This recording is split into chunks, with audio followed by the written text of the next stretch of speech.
My name's Paul Morris. I'll be chairing today's parent chat, so welcome aboard. As well as being a parent of a child with cerebral palsy, I'm also a member of the Cerebral Palsy Scotland board. As a parent trustee, I can see that there is a space for parents to work with CP Scotland around issues that we all face. In part, I think that's because I know that a number of parents often comment about how useful they find the advice and support of other parents to be.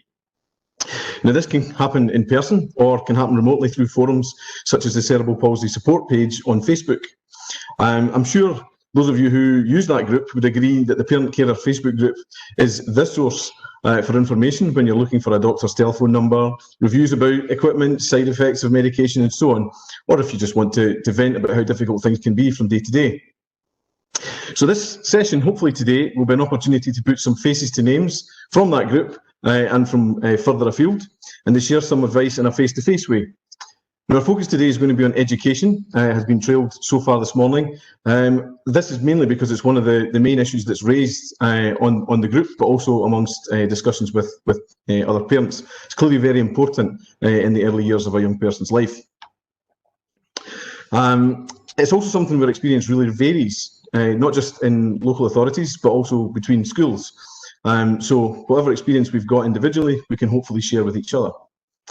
I just wanted to say thanks to Grace Smith, for setting up and running that group and generally being the font of knowledge that all of us rely on day to day. So without further ado, let me introduce myself a little further and the parents that will be taking part in today's discussion. So as I mentioned, my name is Paul Morris. I'm father to Lachlan, who is 13 and he's got quadriplegic chorioathetoid cerebral palsy, which obviously has a severe impact on his life. He's in S2 at mainstream school at Alloa Academy just now, and his main form of communication is through a Tobii i12 device. Lucky had a successful career in primary school. He did very well and progressed with great hopes to secondary school last year. Now, it's been a bit hit and miss for him in the first year and a half or so, partly because of the complexities of his condition, but also because of the COVID situation, which I'm sure we'll tease out through the session today. So hopefully we'll get some insights into how other people manage their children's progress through school. And in that vein, I'm joined today by 3 parents of children at different stages of their school life and with varying levels of need at school.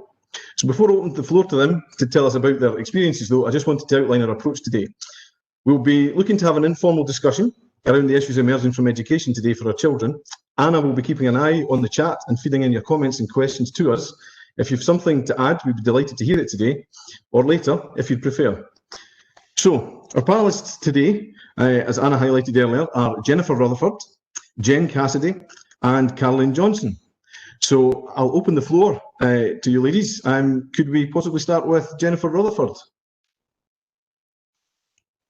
Is Jennifer there? Jennifer's still trying to get on, but we do have Jennifer Cassidy and Karen. We'll move discreetly on to Jennifer Cassidy then.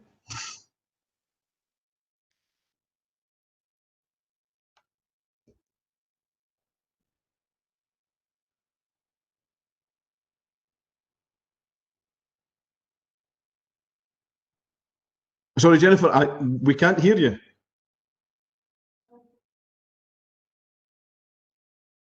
Can you hear me now? Yes. I've had a few technical problems, I'll tell you. So I'm a parent of a 14-year-old young woman, and she is in mainstream school. I work as an advocacy worker for children and young people, and I've done that for quite a few years now. So I've kind of seen quite a few things around education. That's probably all I want to say about me. Okay, Caroline, do you want to say a few words? Yeah, okay. Hi everyone, I'm Caroline Johnston. I'm mum to Alexander Johnston, who is 17, so getting towards the end of this part of his education. We've experienced everything there is to experience through the education system. I think the good and the very good to some of the challenges that I imagine people have also experienced. Alex, but one of the reasons that I think I was asked to come along is because despite Alexander having or living with quadriplegic dystonic cerebral palsy and with no trunk control and driving a head switch adapted chair and using technology for his learning, he has managed so far to get 2 hires, sitting another 2 this year, and was nominated for and won the Excellence in Education Award for Scotland this year, which was awarded is an award for young people who achieve despite adversity. So really, really proud of him. And he's like all our children, he's an amazing young man, but he is equally a 17-year-old who is lovely and a horror in equal measure.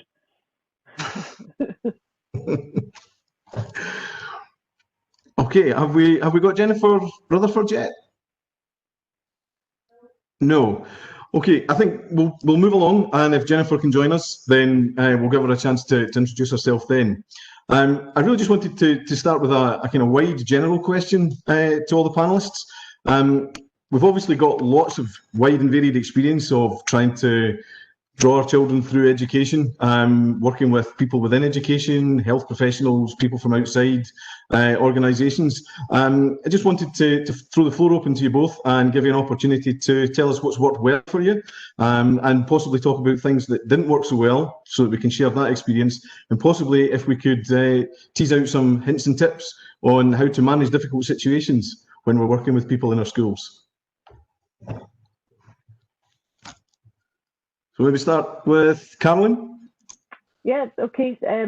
So I think I would say that what has worked really, really well is the relationships that we, and that's myself and my husband, have built up with the support workers for Alexander, and how fortunate that we have been. I realise that through speaking to other people, and that when Alexander went to primary school, he initially had someone looking after him, but being his supporter in school, who left, and that created a bit of stress. But then he was allocated someone who stayed with him for the duration of his primary school, and they developed a close relationship, and I developed a relationship with her, more so than our teacher. So we almost had this kind of this go-between situation. And I did make a point of going to the school gate pretty much every day and speaking to her every single day, and also encouraging her to have the open conversation that treat Alexander in many ways like you would any other child. If he's naughty and he decides it's time to drive his chair into somebody because they've annoyed him, then you need a punishment the same way as anybody else would. So don't be scared of that. And the school were just amazing, and we've been really lucky. We've had that kind of close relationship all the way through. I think the one thing that was probably that was difficult at the very beginning, and this was perhaps because he was young and it was about accepting. When he went to nursery, he couldn't go to our local nursery. He went to nursery that was like 5 miles away, and I was quite devastated by that. He started off his kind of his young education life being separated from the people that were around about him. And then when he did go to primary, he didn't go to his very, very local primary because they didn't have a base. And I had to fight quite hard to say, I don't want them in a base. It did, however, turn out to be the right decision. The local primary is a tiny village school, and when I went round it for a visit and said, well, you'll need to move that, you'll need to move that, you'll need to move that, you'll not be able to get that around that corner. And there's one just 5 minutes up the road that was a newer school and adaptable. So part of the issue was me accepting the need for some adaptability and acceptance, but the relationships we had were the biggest and most important thing. Okay. So Jennifer, what about your experiences? How did you find things in the early years? Well, very early on, Melissa attended a special nursery in Glasgow in the days when that was sort of allowed. And I have to say, my experience is maybe the opposite of Caroline's, is that although I did find it, and I can actually remember on the day that I did accept it, I did find it difficult, the fact that she was going to be taken away in a little bus every day by a stranger. But I have to say, it was a life-changing thing. She enjoyed it so much. She learned so much. It was such a supportive environment. I think for my mental health, it was just, it was like having my life back a little bit, because all the therapies went through there. I was conscious she was getting so much more attention than she would have done in a mainstream nursery. And I feel quite sad actually that kids today don't have the same opportunities, because for me, it was a fantastic thing, and she still talks about it now, how much she enjoyed it. It was different when she went into, she had a year in special education, and I knew that wasn't the right thing for her. It wasn't the right place for her. It can sometimes be the right thing for other people, but for her it wasn't, and it was difficult to make that transition into mainstream emotionally for both of us, because you're coming from a very supportive environment into the big bad world. And yeah, so that was a bit of a challenge. But having said that, the support she's had in school from PSAs has been phenomenal. Some of the teachers have been fabulous. She's now in secondary, which is a different story. And I think anyone who's been through that transition from primary to secondary, or the transition even from nursery to primary, it's terrible. You feel, it's just going to be so difficult, but it's been good for her. I'm not saying everything's perfect. We've had challenges with technology, we've had challenges, and we will still have challenges about how she accesses the curriculum. People's understanding of inclusion is sometimes really quite bizarre. And I think that is something you will find yourself explaining inclusion over and over and over and over and over and over again to lots of different people, but it needs to be done. So we just have to do it.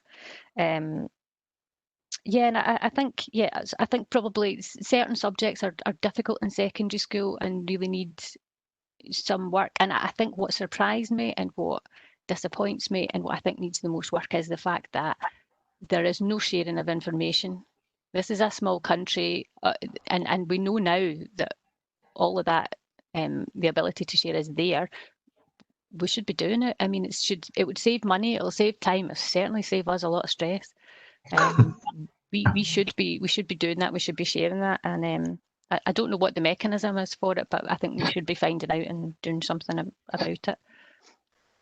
That's an excellent point, Jennifer. I think I agree with that. Sorry to interrupt, Paul. It's just to let you know that Jennifer Rutherford is, I think, now available, but I think just on. Great. So I think, Jennifer, are you able to speak? Jennifer Rutherford. Okay, we'll keep trying to get. We'll keep trying. On. Sorry. That's okay, Anna. I think I was just saying there, I would agree 100% with the point you've made, Jennifer. It's something that I think we've noticed, particularly with Lachlan's transition from primary to secondary, that there are a lot of cases where, well, the school doesn't have the inbuilt experience, it doesn't have the inherited experience, and so they're trying to learn as they go. And I think one of the big gaps in our provision for people particularly with cerebral palsy, but it's possibly for other conditions too, is that the schools are learning in isolation. And I think if we could try to find some way to create a network for staff, be that the key workers who work with them, and I think that's something that we're hoping to move on to in a moment, the key workers, but also the teachers, to get them to think about how they can share their experiences. Because although, as we know, cerebral palsy isn't a common condition, it is more common than people might expect. And so, because of that combination of it not being something that people see every day, but something that is still relatively common, it's something that there is a lot of experience of, but not necessarily in a continuum. And so if we can get the staff to work together, I think that would help all of our children. Ultimately, it won't happen immediately, but it's certainly something that we could potentially work to try and help the staff with. So speaking of staff, I wondered if we could possibly tease out the subject of key workers, what your experience is of the various types of people who are working with your children in education, any advice you could give to other parents on how to work with different segments of the educational and health and other sectors who are working with our children in schools. if Jennifer Rutherford's on, it would be good if she could give the kind of early primary experience. I appreciate that Jennifer, Cassidy, Caroline and myself are dealing with children of secondary school age, and we can give some of those insights, but it would be useful to, if we can, get Jennifer in to talk about those earlier years at primary. Hello there, sorry to interrupt. Can I just maybe ask Jennifer to speak and see if we can hear her?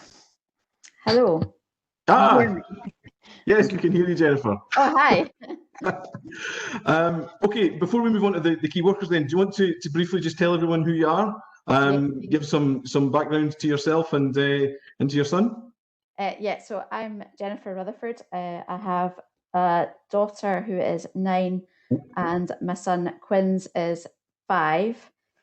So he has quadriplegic athetoid cerebral palsy, so non-mobile, non-verbal. He's an AAC user and he's just moved to primary school this year, just in the last few weeks, and had 2 years at nursery. We had to move house when he was really small because the house that we were in wasn't suitable for where we were headed.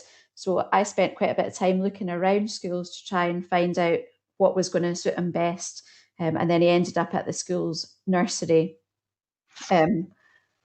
Of the place actually where my daughter already went, because we were aware that connections were really important and that's where his friends were and where we were known.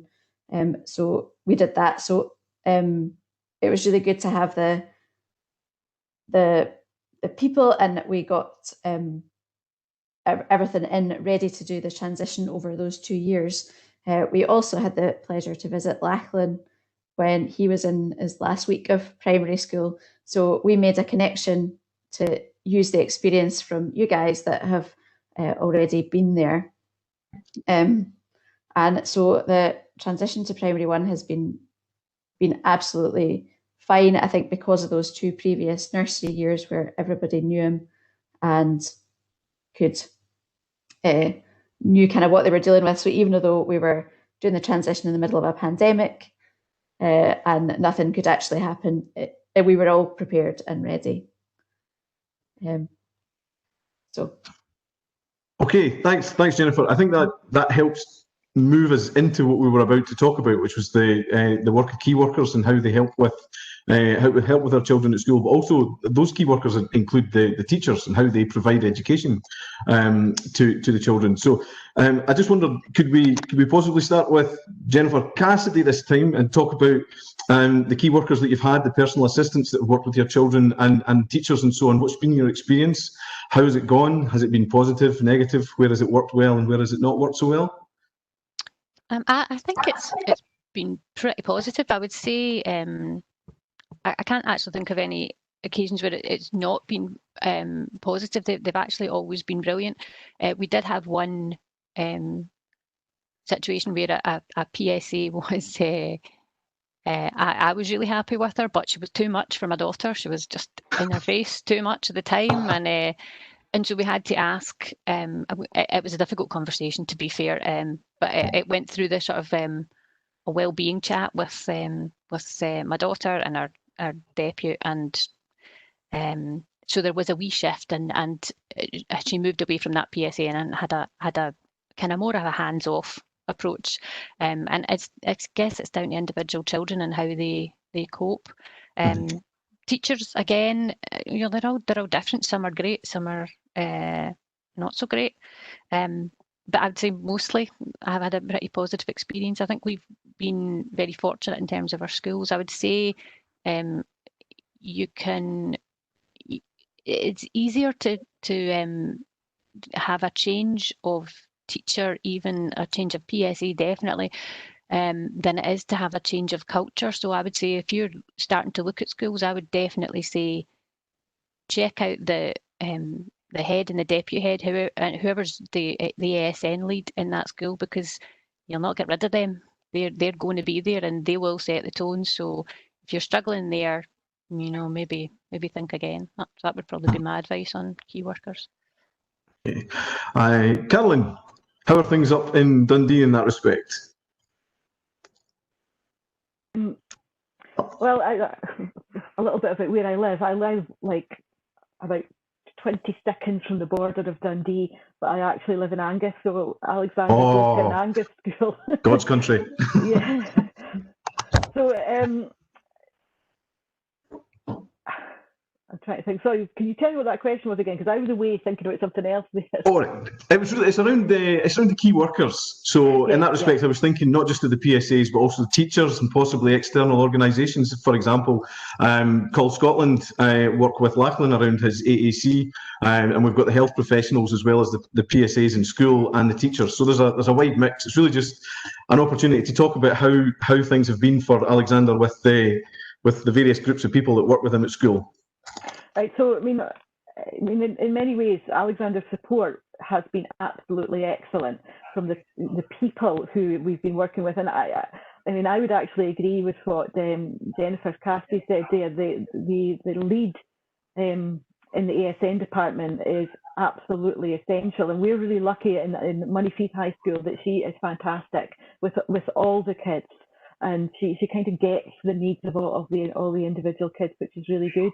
I think where things have been more difficult is we don't have any additional input, and that over the years there were several times where Angus Council wanted to reduce Alexander's support, and they wanted to take away his coordinated support plan, and we had to fight that, and it was a very strange feeling having to fight to prove how disabled your child was to keep the support, because it's the last thing you want to do.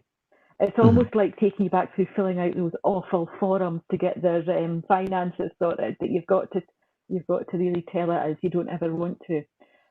But with that in place, things have been really good. And I think the only thing that was sometimes difficult was Alexander is continent, and what has been all his life, and he doesn't have learning disabilities, which is really unusual. So people sometimes find it a bit difficult to kind of get that the really profound level of physical disabilities, and his toileting needs were challenging at school to the point that he actually doesn't pee at all at school because he doesn't like people being involved in that, and there were some negative attitudes towards that in primary school, not in secondary school, because he'd reached that I won't pee at school by the time he got to secondary school.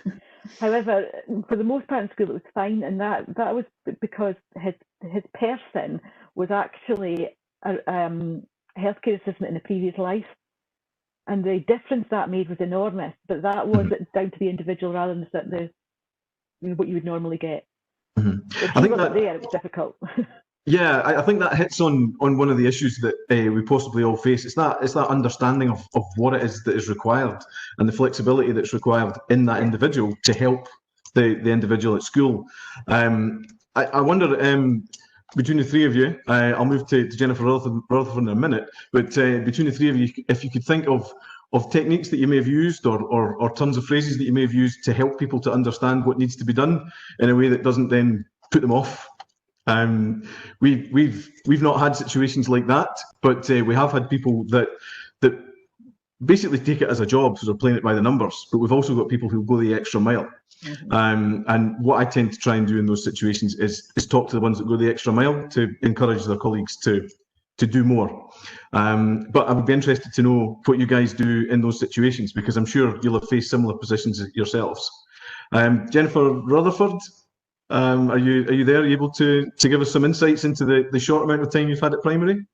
So in terms of support that we've had, we've been really lucky that the class teacher has been brilliant, and I've managed to, it's been really good because I see her in the morning and managed to talk to her to do a sort of handover, and then in the afternoon I see Quinn's SLA and do a handover with her. So that's been really important to make sure that we know what's happening and then kind of get a picture of what's going on. It's been a little bit different because other professionals aren't necessarily being allowed in to help out at the moment. So there's been quite a lot on the SLA and the teacher, but I have to say they've coped really, really well. So I don't really have any problems. I've not had any issues. So I'm not sure, other than what you suggest about going to the people that are really supportive. We do have a really good ASN outreach team here in Stirling. They've been really good, so it's been good to get connected with them, and I think they can have influence over what happens and provide the support for the actual teaching staff. Okay, I think that's possibly a good opportunity for us to move on to transitions, which was another question that we were looking to consider today.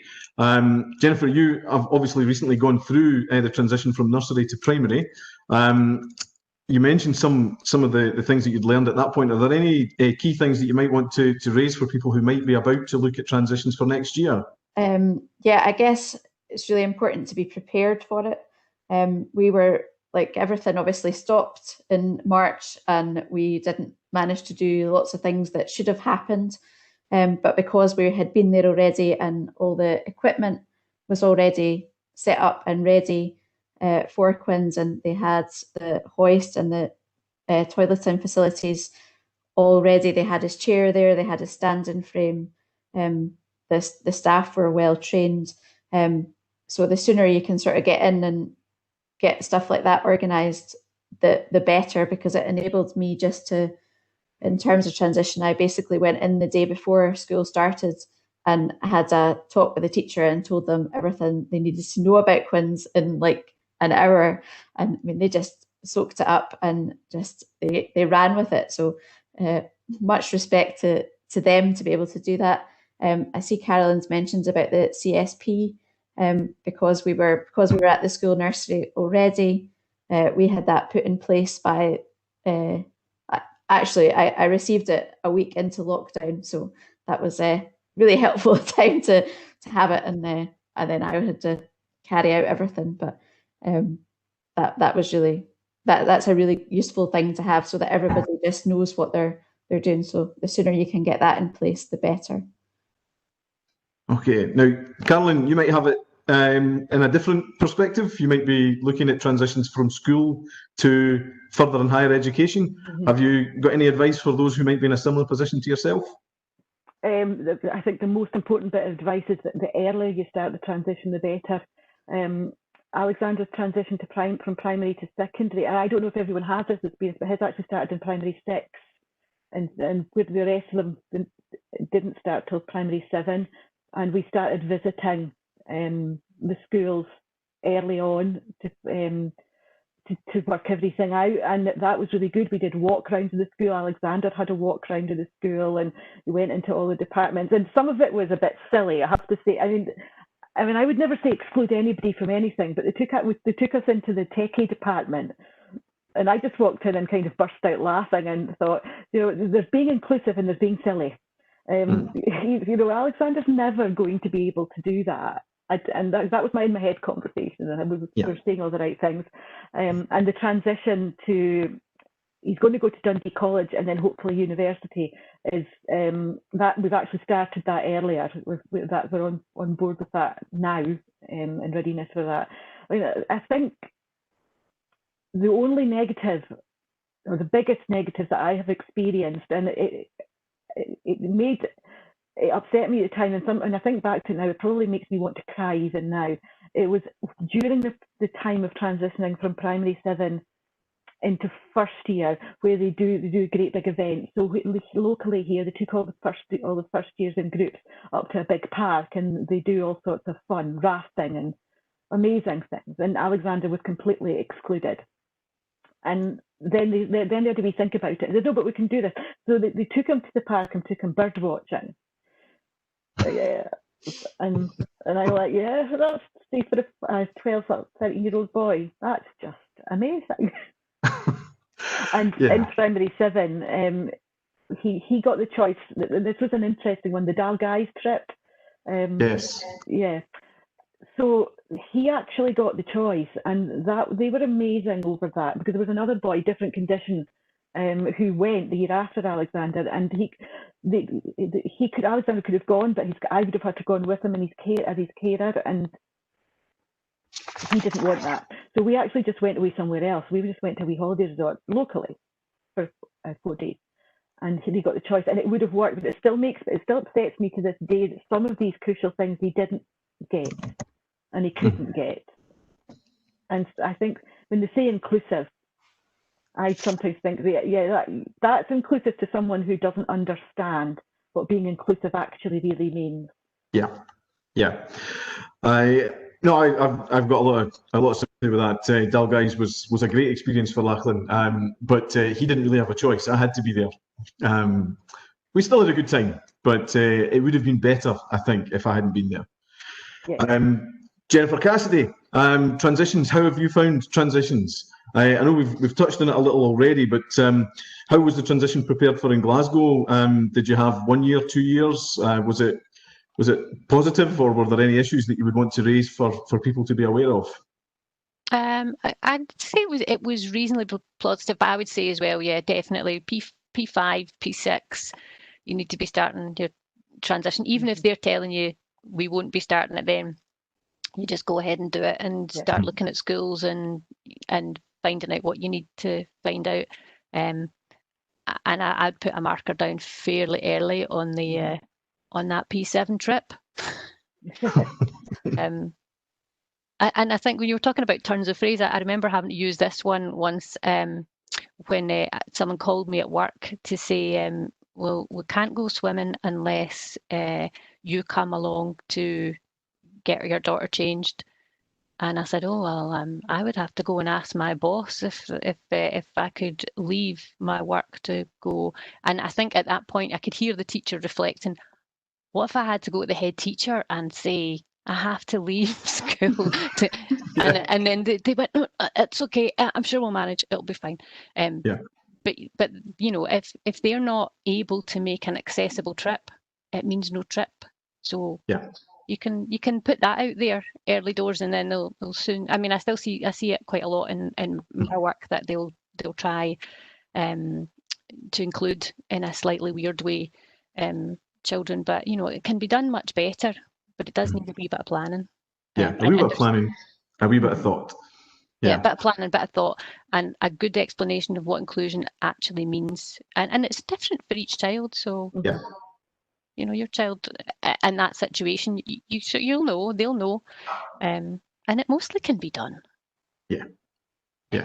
Hi everyone. I'm just jumping in we've had a couple of sort of questions and comments, so just kind of wanting to reflect that you know, maybe in the last few minutes before we wrap up. We had a comment from somebody that's quite interesting, one whose child is in mainstream nursery, which he enjoys, but we do worry about how much he might be missing out on without specialist support. And the questioner noted that she didn't realise that there weren't any specialist nurseries in Glasgow because he was recommended for mainstream. So I suppose it's just, the question is kind of you know, maybe people not being given options between specialist and mainstream. And another question from somebody in Spain, a physiotherapist from Spain. So it's nice to have you here. She just asked the extent to which children with CP in mainstream schools have any physiotherapy service. So I don't know if you want to just talk about those.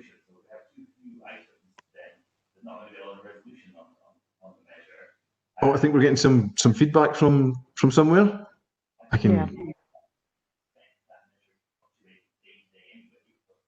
think from our perspective, with Lachlan, we were always of the view that he could cope with mainstream, but would require a lot of support in order to do that. So we didn't really go down the route, although it was open to us, of looking at SEN schooling for Lachlan, and that happened almost from day one. So when he was at nursery, we tried very hard to involve him with his peers, because the plan was always for him to go to school. And I think I've tried to stay back in this conversation to allow the others to speak, but I think from our perspective, we've had broadly excellent support right through, from nursery through to secondary school. The difficulties we're facing at secondary school now are quite complex, and they're more about how Lachlan accesses the curriculum than any particular needs that are not being met. But I just wondered what other people feel about that, about the options that were open to you at the early stages, and possibly as your children were progressing through school, for moving to and from special support, and the options you were given by your local authorities. I think Jennifer, Jennifer Cassidy, you mentioned that earlier. Yeah, we had really great support. I think it was just a lucky time in Glasgow. There were home visiting teachers, and there were so we had everybody was initially coming to the house, and I think the home visiting teacher suggested there's a wee school in the West End of Glasgow, which was traditionally specifically for children with physical disabilities, so quite a lot of CP, mostly CP, I would have said. But we were just at the very tail end of that, and Glasgow now discourages that, and it's only the most complex children who will go there, and even at that, they really wouldn't volunteer that information to you. Something that I did when I was working in Glasgow, it was something that we would try to highlight to parents, that you need to find out what other options are out there. But it is very difficult. But I would say that was one of the huge advantages of that school, is that all the staff were trained, and they worked very closely with physios and speech therapists, and so the support from that point of view was fantastic, and you wouldn't be able to replicate that ever in a mainstream school. I would say now, though, make sure you've got a CSP in place, make sure that you've got the therapists get the referrals in, make sure the assessments are done, and get it all on the CSP, because that is key. And lots of times people say, "Oh, you won't qualify." Well, you will. Caroline, have you got some thoughts on that? I think I cut across you. Sorry. No, that's okay. I was kind of picking up on that, because I think the CSP is just vital, and they need to have that. And what we had with Alexander, and what I think really important, was regular CSP meetings with all the healthcare professionals there, and that worked really well. In terms of the physio, Alexander's physio was his support workers were taught that as he went through school. But one of the experiences we had when we first started looking at school, because he was probably at the time where you still had the option of special nursery, special schools. So when I actually said right at the very start, my son is not going to a special school because he doesn't need it, and I need you to counsel. I was very forceful with them. I need you to tell me what the other options are. And then they gave me the option. We've got a school with a base, and Alexander could spend most of his time in his base and then go to into classes. And I said, nope, that's not going to work either. Alexander needs to go to a mainstream school. And I fought my corner hard on that one. And I don't think people would need to do that quite so much now. And slightly as a wee aside, I mean, I would hope this would assure people whose children have some learning disabilities.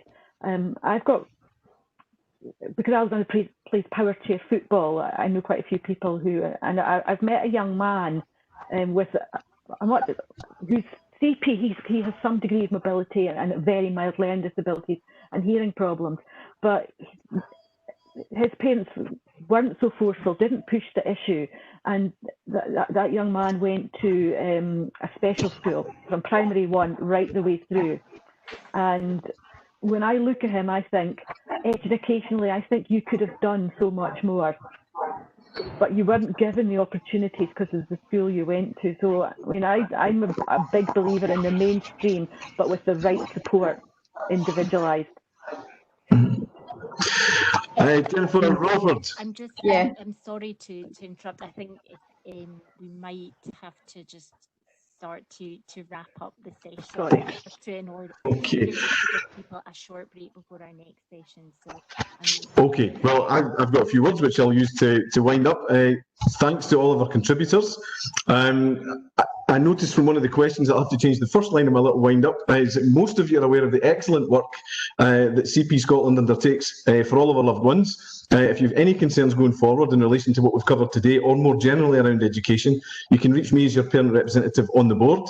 There's a wealth of information on the CP Scotland website, which I think was referred to earlier in Stephanie's contribution at the start of the conference, and all the important contacts are listed there too, so it's very easy to reach us. I'm also available on the CP support group on Facebook.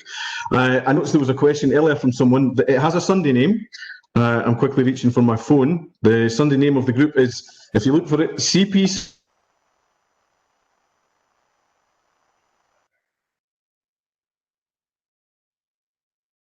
on Facebook. Of course, there are hundreds of people on there, all with their own unique experiences, which might just give you the help that you need. The key thing that I think you should take away from today is that we're all here to help each other. I hope you found the session useful. If there's anything at all that you'd like to follow up with us, please don't hesitate to contact Anna or myself, and we'll get that any info that we can to you as quickly as we can. So thanks for your time today. I hope that you enjoy the rest of today's conference. Hope to see you soon. Thanks.